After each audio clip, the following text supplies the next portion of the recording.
पर चढ़ा हुआ जल पीने से कुछ ऐसी घटना घटित होगी जिसका अंदाजा लगाना भी लगभग ना के बराबर है। गुरु परंपरा से प्राप्त जो ज्ञान हम आज आपको बताने जा रहे हैं वो सच्ची घटना पर आधारित है। अगर आप जानना चाहते हैं शिवलिंग पर चढ़ा हुआ जल पीने से क्या होता है तो वीडियो को अंत तक जरूर देखिएगा। आप भी हो जाएंगे हक्का बक्का। भयंकर चमत्कार देख आपकी आंखें फटी की फटी रह जाएंगी। दोस्तों, शिवलिंग पर किस प्रकार से पानी चढ़ाया जाए और इसे किस प्रकार से पिया जाए, इसके पीने के फायदे, घर में छिड़कने के फायदे, घर में रखने के फायदे और इसके नियम एवं सावधानी के बारे में बताऊंगा। दोस्तों, ये जानकारी इतनी खूबसूरत है कि शायद ही कोई आपको बताएगा। आपके पास जितनी भी दौलत हो, ये जानकारी पाने के लिए उस दौलत को लगा देना, फिर भी ये फ्री की जानकारी आपको कोई नहीं बताएगा। तो दोस्तों, विद्वेश्वर संहिता के 12वें अध्याय के 18वें श्लोक में बताया है कि जो जल शिवलिंग पर चढ़ाया जाता है उसे 3 बार थोड़ा थोड़ा कर पीना चाहिए और उसमें स्पष्ट लिखा है कि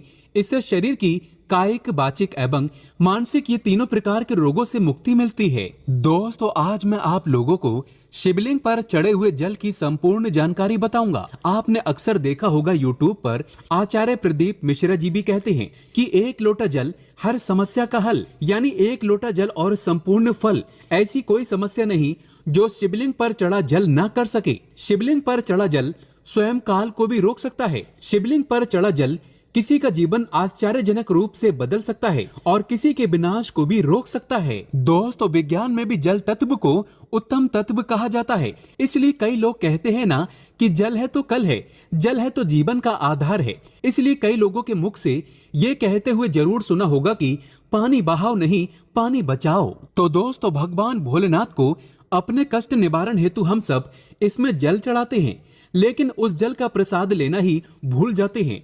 हम सब भोले बाबा को खूब जल चढ़ाते हैं, बहुत मनोरथ बोलते हुए, बहुत कामना बोलते हुए, भगवान हमारी इस कामना को पूर्ण करिए, ये सब बोलते हुए खूब जल चढ़ाते हैं। लेकिन जल चढ़ाने भर से हमारी समस्या का निवारण नहीं होता है। दोस्तों, हम उसका प्रसाद लेना ही भूल जाते हैं। भगवान भोलेनाथ को जल चढ़ाने के बाद उस जल रूपी प्रसाद को लेना ही भूल जाते हैं। तो शिवलिंग पर चढ़ा जल साक्षात भोलेनाथ जी का प्रसाद माना जाता है और हम सब ये प्रसाद रूपी भोलेनाथ जी के आशीर्वाद को ही लेना भूल जाते हैं। तो आज की जो वीडियो है, शिवलिंग पर चढ़ा हुआ जल किस प्रकार से पिया जाए और जल पीने के फायदे, अगर हम पीते हैं तो हमारे जीवन में क्या चमत्कार घटित होने लगता है। जिस दिन हम शिवलिंग पर चढ़ा हुआ जल पीते हैं उस दिन से हमारे साथ में क्या क्या चमत्कार होता है, आइए इस वीडियो में जानते हैं। जानकारी बताने से पहले आपसे एक विनती है कि वीडियो को लाइक जरूर करिएगा। देखिए दोस्तों, वीडियो लाइक करने का ना ही पैसा लगता है ना ही दौलत लगती है, बस एक उंगली टच कर दीजिए और लाइक हो जाएगा। सच्चे दिल से कमेंट बॉक्स में लिखना ना भूले,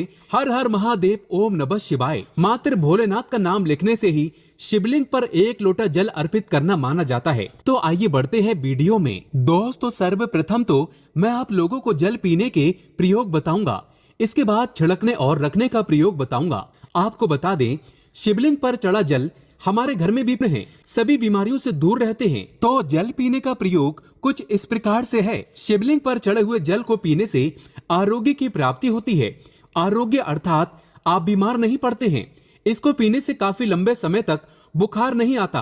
बुखार सीधे आता है तो 5-10 सालों के बाद आता है। जो लोग वायु परिवर्तन होते ही अर्थात जैसे ही मौसम में बदलाव आते हैं तो बहुत सारे ऐसे लोग होते हैं जो कि निरंतर बीमार पड़ते हैं, तो उनके लिए रामबाण साबित होता है। शिवलिंग पर चढ़े हुए जल को आप पीते हैं तो हमेशा आरोग्य रहेंगे। और एक खास बात, अगर आप लोग डेली शिवलिंग पर जल नहीं चढ़ा पाते हैं तो किसी भी समय में जल चढ़ाएं, कोई बात नहीं। आप शिवलिंग पे चढ़े हुए जल को इकट्ठा करके किसी बड़े से बोतल में एकत्रित करके रख लीजिए और थोड़ा थोड़ा नित्य पीजिए। तो पीने से आपको आरोग्य की प्राप्ति होती है।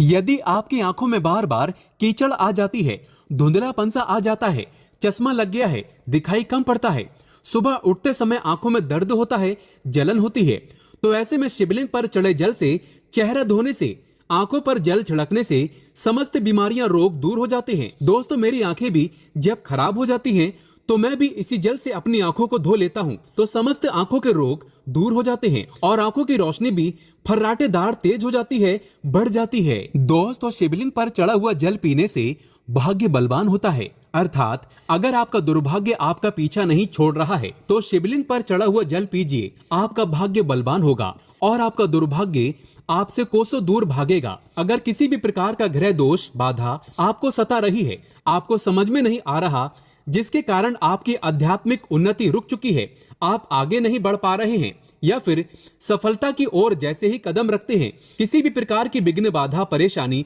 आपके जीवन में आ जाती है, तो ये सब नवग्रह के कारण होता है और अपने पूर्वकृत कुछ कर्मों के कारण होता है। तो ग्रह दोष एवं समस्त प्रकार की बाधा से बचने के लिए शिवलिंग पर चढ़े हुए जल को नित्य पीजिए। आपकी कैसी भी ग्रह नक्षत्र की पीड़ा आपको सता रही है वो जड़ से समाप्त हो जाएगी। दोस्तों, शिवलिंग पर चढ़ा हुआ जल पीने से शरीर का पुनः कायाकल्प होता है, अर्थात जैसे कि आपके शरीर में बुढ़ापा आ चुका है, आपके शरीर में ताकत नहीं बनती, आपके शरीर में जोश नहीं है, आपके शरीर में वो पुनः शक्ति नहीं है जो कि पहले थी। तो अगर आप भी पुनः अपने शरीर का कायाकल्प करना चाहते हैं, अपने शरीर में नई ताकत लाना चाहते हैं, नई ऊर्जा का एहसास करना चाहते हैं, तो शिवलिंग पर चढ़े हुए जल को पीना शुरू कर दीजिए। आपके शरीर में पुनः नई ताकत आएगी। अगर आपके द्वारा किसी भी प्रकार के पूर्वकृत पाप हो गए हैं जिससे आप पश्चाताप के रूप में आप उन पापों से मुक्ति पाना चाहते हैं, तो नित्य शिवलिंग पर जल चढ़ाइए और उस जल को पीना शुरू कर दीजिए। बीच में गैप हो जाता है तो आप एक काम करना, शिवलिंग पर चढ़े हुए जल को इकट्ठा करके किसी पात्र में रख लेना और इसे पी सकते हैं। तो इससे पाप का भी नाश होता है, पाप का शमन होता है। दोस्तों, अगर आप किसी मंत्र को सिद्ध करना चाहते हैं और आपको ईश्वर से वार्तालाप करनी हो, तब ऐसे समय में शिवलिंग पर चढ़े हुए जल को पीने से और नित्य एक माला ओम नमः शिवाय का जप करने से सिद्धि की प्राप्ति हो जाती है। आपको बुरे से बुरे, अच्छे से अच्छे संकट का शुभ समय का पहले से ही आभास हो जाएगा। आपको ढेर सारा लाभ मिलता है। अब आइए जानते हैं कि शिवलिंग पर चढ़े हुए जल को घर में छिड़कने से क्या होता है, ये जानना भी है जरूरी। तो शिवलिंग पर चढ़े हुए जल को घर में छिड़कते हैं तो घर से गरीबी, दरिद्रता, दुख, दोष, शोक, इन सब का नाश होता है। लंबे समय से गरीबी से परेशान है, घर में दरिद्रता छोड़ ही नहीं रही है, घर में दुख है, घर में शोक है, इन सब का नाश शिवलिंग पर चढ़े हुए जल को घर में छिड़कने से हो जाता है। दोस्तों, अगर आप चाहते हैं कि आपके घर में स्थायी लक्ष्मी का वास हमेशा बना रहे, तो नित्य पूजा करने के बाद घर में शिवलिंग पर चढ़े हुए जल का पानी जरूर छिड़कें और इसी के साथ आपको धूप का धुआं जरूर दिखाना है, लोबान का धुआं दिखाना है। तो इससे आपके घर में स्थायी लक्ष्मी का वास हमेशा बना रहता है और अन्नपूर्णा का भंडार भरा रहता है। दोस्तों, शिवलिंग पर चढ़े हुए जल का पानी घर में छिड़कने से घर तीर्थ जैसा पवित्र हो जाता है। घर में रहने वाले सभी लोगों का जो आचार होता है, व्यवहार होता है, बहुत ही सुंदर होता है। सोचने समझने की क्षमता भी और लोगों की तुलना में 1000 गुना ज्यादा वृद्धि होती है, बढ़ती जाती है और आपके घर में हमेशा एकता बनी रहती है। किसी भी प्रकार की लड़ाई झगड़ा आपके घर में कभी नहीं होता है। दोस्तों, मैं ईश्वर की सौगंध खाता हूँ, जो लोग जरा सा भी इस्माइल फैमिलीज चैनल पर भरोसा रखते हैं, विश्वास रखते हैं, तो आप नित्य शिवलिंग पर चढ़े हुए पानी का छिड़काव करें।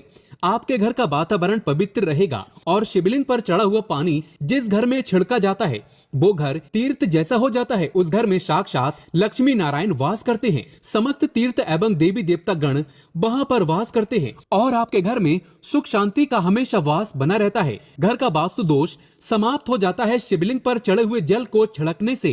यदि अगर आपको लगता है कि आपके घर में धन नहीं रुकता है या फिर आपके घर में नाना प्रकार के भयंकर दोष, पितृदोष, नजर दोष, शनि दोष, काल सर्प दोष, मंगल दोष होना शुरू हो चुके हैं, जैसे अचानक से घर में आग लग जाना, कई प्रकार की ऐसी जो क्रियाएं हैं जो घर में वास्तु दोष लगने के कारण होती हैं, तो घर में जितना जल्दी हो सके, चाहे कुछ भी हो जाए, आग लगे सारे उपायों को, तब आप बिना देरी करे शिवलिंग पर चढ़े हुए जल को छिड़कना शुरू कर दीजिए। घर के सारे वास्तु दोष अपने आप समाप्त हो जाएंगे। दोस्तों, ये सभी दोष घर में तब उत्पन्न होते हैं जब घर में काल का वास हो जाता है और जो महाकाल का भक्त हो तो काल भी उसका क्या करेगा। जिस घर में शिवलिंग पर चढ़ा जल का छिड़काव होता है उस घर से काल भी जाने से थर थर कांपता है, उसमें प्रवेश भी नहीं करता, क्योंकि साक्षात उस घर की रक्षा स्वयं शिव के गण करते हैं आपके घर की डोर और आपके जीवन की डोर शिव के हाथों में आ जाती है। अब आप बस धन कमाएं और पूजा भक्ति में लग जाएं। आपका बाल बाका भी नहीं होगा, बल्कि आपका कल्याण ही होगा। दोस्तों, यदि घर पर अगर गंदी दृष्टि किसी की लग गई है, गंदी नजर लग गई है, बद्दुआ लग गई है, काला जादू लग गया है, तो आप अभी से अपने घर को बचाना चाहते अपने घर में करें और एक छोटी सी बोतल में, छोटी सी एक सीसी में शिवलिंग के चढ़े हुए जल को इकट्ठा कर लीजिए और घर के मुख्य द्वार पर लाल कपड़े के माध्यम से बांध करके टांग दीजिए। तो आपके घर में किसी भी व्यक्ति को किसी की हाय बद्दुआ एवं बुरी नजर नहीं लगेगी। अब आइए इस वीडियो में जानते हैं कि शिवलिंग पर चढ़े हुए जल को घर में रखने से क्या क्या फायदा मिलता है। तो आइए जानते हैं। देखिए, इसे उत्तर और पूर्व दिशा में रखने से या घर के द्वार पर रखने से सदा आपके घर में सुख शांति का वास बना रहता है। पूजा रूम में रखने से या एक बूंद रोज नित्य पीने से आपकी आध्यात्मिक उन्नति होगी। शिवलिंग पर चढ़ा पानी जमीन के अंदर, ध्यान से सुनिएगा, शिवलिंग पर चढ़ा पानी जमीन के अंदर चांदी के बेलपत्र लिंग पर चढ़ा पानी जमीन के अंदर, ध्यान से सुनिएगा, शिवलिंग पर चढ़ा पानी जमीन के अंदर चांदी के बेलपत्र के साथ दबा करके एक तांबे के लोटे में रखने से ऊपर से आप जो है सफेद कलर के कपड़े से इन चीजों को बांध दीजिए और इसे 1 फीट अर्थात 1 हाथ के आसपास नीचे दबा करके रखते हैं तो आपके घर में कभी अकाल मृत्यु नहीं होगी। यदि कोई रोगी है तो उसे शिवलिंग पर चढ़े हुए जल से नहाने से, उनका नहाने वाला जो पानी है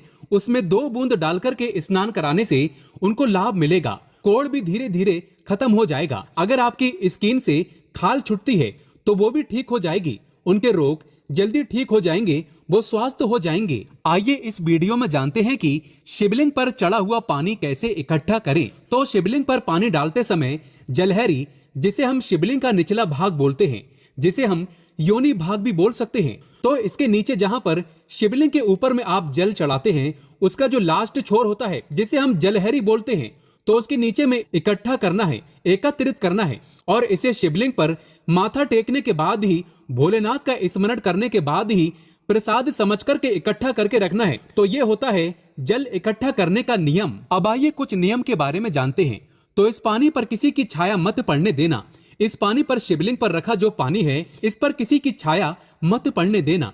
इसे हमेशा पूजा कक्ष में ही रखना, नहीं तो इसकी दिव्यता समाप्त होना शुरू हो जाती है और अपवित्र अवस्था में, जैसे कि माता बहनों को मासिक धर्म होता है, तो अपवित्र अवस्था में महिलाएं इसे ना छुएं, बल्कि आप इसे किसी से मांग करके पी सकते हैं। दोस्तों, कुछ सावधानी भी है जरूरी।